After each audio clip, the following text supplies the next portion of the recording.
Hello, আসসালামু আলাইকুম। কাছে এবং দূরে যে যেখান থেকে মোবাইলে, ট্যাবে, ল্যাপটপে কিংবা কম্পিউটারে আরকেল আইসিটি স্টুডিও এই চ্যানেলটি দেখছেন তাদের সকলকে ধন্যবাদ জানিয়ে ও সুস্বাস্থ্য কামনা করে শুরু করছি আজকের এই ভিডিও টিউটোরিয়াল। আজকের এই টিউটোরিয়ালটিতে যে বিষয়টি উপস্থাপন করব সেটি হলো কিভাবে আপনি xiclassadmission.gov.bd এই ওয়েবসাইটের মাধ্যমে একাদশ শ্রেণীতে স্মার্ট ভর্তি সিস্টেম এই ওয়েবসাইটে কিভাবে একজন ছাত্র ও ছাত্রীকে ভর্তির জন্য আবেদন করাবেন এবং কিভাবে চয়েস দেবেন। তো চলুন কিভাবে কলেজ চয়েস দিতে হয় দেখে আসি। তো প্রথমে আমরা এক্সআই ক্লাস এডমিশন লিখে এন্টার চাপ দেব। দেওয়ার সাথে সাথে আমরা এই ইন্টারফেসে আসব। এখানে এসে লগইন এবং সাইন আপ। তো আমাদেরকে সর্বপ্রথম সাইন আপ এখানে ক্লিক করতে হবে এবং এই ছাত্রটির রোল নম্বর, তো এই রোল নম্বরটি দিতে গেলে অবশ্যই এডমিট কার্ডটি হাতে নেবেন, নিয়ে এই কাজটি করবেন। এবং বোর্ড দিনাজপুর, বছর হলো 24, রেজিস্ট্রেশন নম্বর হলো, তার রেজিস্ট্রেশন নম্বর এডি,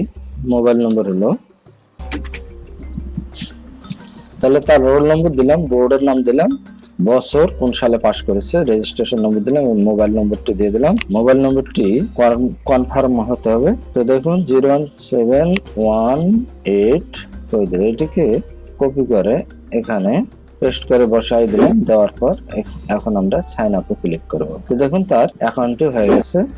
এখন আমরা এই যে লগ ইন করার জন্য এডু আইডি এবং পিন দেওয়া হয়েছে, এডু আইডি এখানে দিয়ে দিলাম এবং এই পিন এটি ব্যবহার করে লগ ইন করে আবেদনে অগ্রসর হন। তাহলে এটি অবশ্যই আমাদেরকে যত্ন সহকারে সেভ করে বা অবশ্যই কাগজে লিখে রাখতে হবে যাতে পরবর্তীতে আমাদের কাজে লাগে। তো আমরা এখন এটি কি করলাম, এই এডু আইডি এবং পিন নম্বর দিয়ে আমরা লগ ইনে ক্লিক করলাম। এডু আইডি এবং এই পিনটি দেওয়ার পর লগ ইনে ক্লিক করার সাথে সাথে দেখুন তার আবেদনকারীর প্রোফাইলটি চলে আসলো এবং এখানে স্ট্যাটাস হলো নট অ্যাপ্লাইড, এখনো অ্যাপ্লাই করা হয়নি এবং এখানে দেখাচ্ছে এমডি জুয়েল মিয়া। এখন আমরা এই দিকে চলে যাব।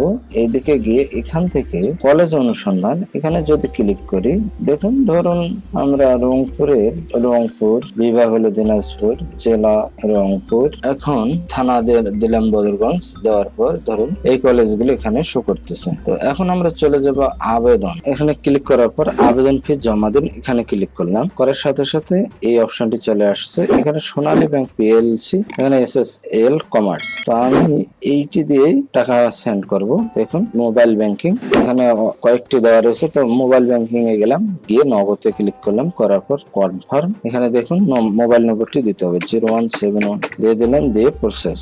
এখন একটা আমার এই নম্বরে কোড এসেছে, দেখি 5832। তো এখন আমার এই কোডটি দেওয়া হয়েছে, এখন প্রসেসে ক্লিক করলাম। করার পর এখানে এই এন্টার পিন দিয়ে দিলাম।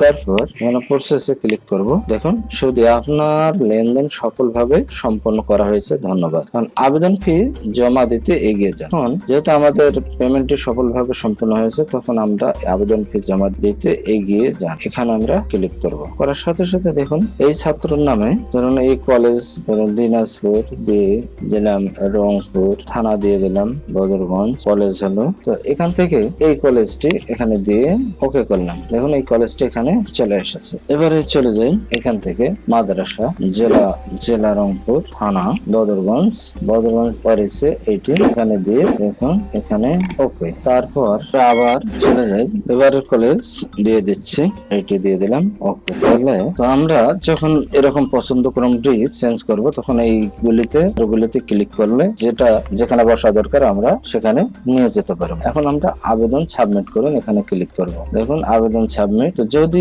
এখানে ভুল ভ্রান্তি থাকে তাহলে আমরা বাতিল করব, আর যদি না থাকে এগিয়ে যান ক্লিক করলাম। দেখুন আপনার আবেদন সফলভাবে সাবমিট করা হয়েছে, আপনি আপনার পছন্দ অনুযায়ী এটি আপডেট করতে পারেন। ঠিক আছে দিয়ে দিলাম, হয়ে গেছে। এখন আমরা পিডিএফ ডাউনলোড করলাম, করার পর প্রিন্ট দেই।